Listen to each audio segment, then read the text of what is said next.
Good afternoon, everybody. It's still the 9th of February, Sunday. I just want to read something that I wrote coming out of meditation yesterday. We hold on to foundational core beliefs in how we view or go about our daily lives.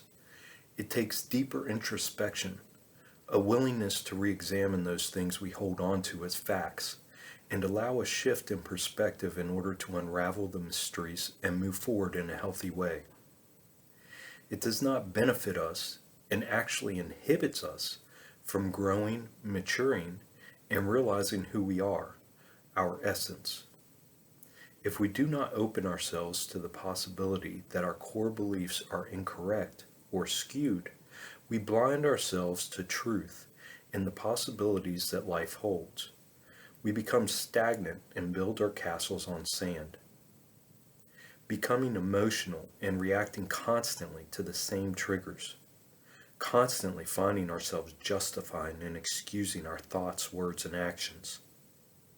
Continually reaffirming false beliefs is like a cancer. It grows until it consumes us and becomes who we are. We can see this in others easily, but when it comes to ourselves, we tend to view our perspectives through rose-colored glasses.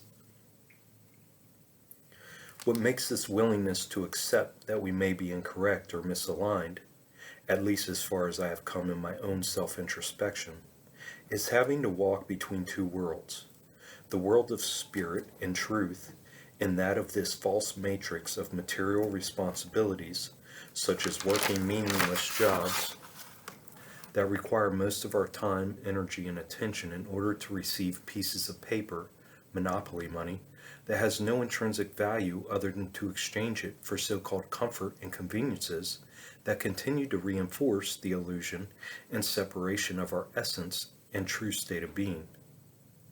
This material matrix deadens us so deeply with all the requirements and constant upkeep that we have to ignore the signs the universe and our spirit, our higher self, give us to make us aware of the incongruent lives we are living. We find ourselves in a state of survival and denial, finding any type of entertainment and distraction to quiet the inner voice begging for our awareness. These frivolities only deepen our despair as they require more time and the necessity for more monopoly money in order to get any type of relief from the agonizing knowing that we have become mere shadows of our authentic self. So distanced from that natural state of being, we consciously forget who we are and place value only in our material possessions, status, jobs, and so-called achievements.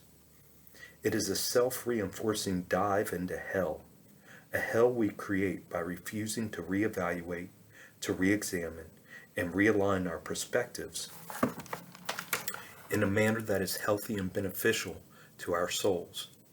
We feed this temporary physical existence with every poisonous substance and habit and are so disillusioned that we have trained our subconscious to actively destroy all that is whole and natural because we are the masters and rule over all other physical manifestations of life on earth.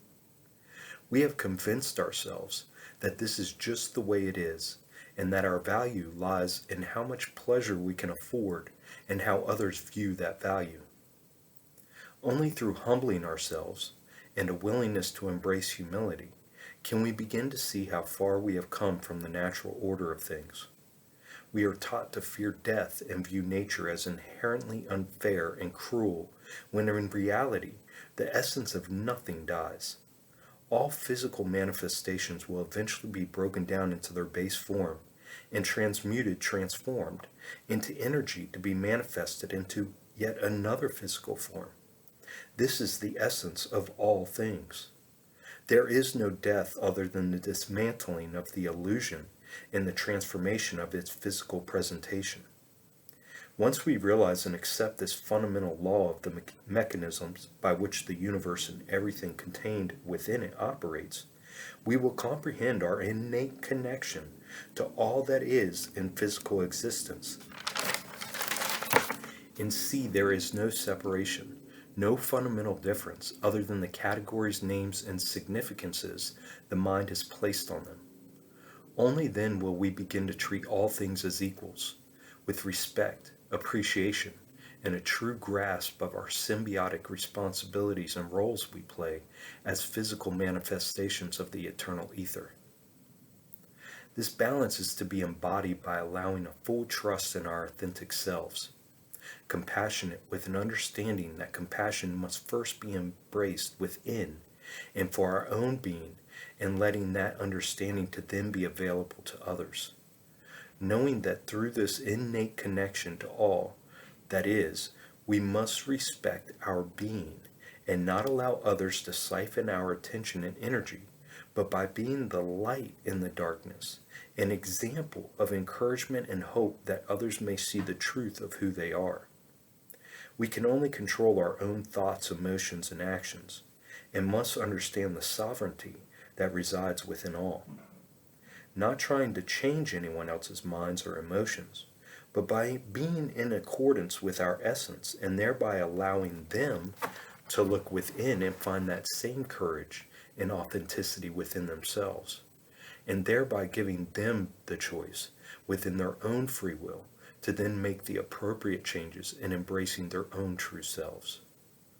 This is how we break the chains that humanity finds itself bound by, each individual being given hope and the opportunity to free themselves from the false matrix that planted the seeds of conformity to limitations, and realizing the freedom by birthright inherent in each of us.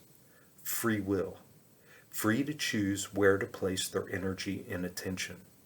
Free to leave behind the false belief of limitation and separation. Free to think, feel, and therefore behave and experience the actual gift that life is.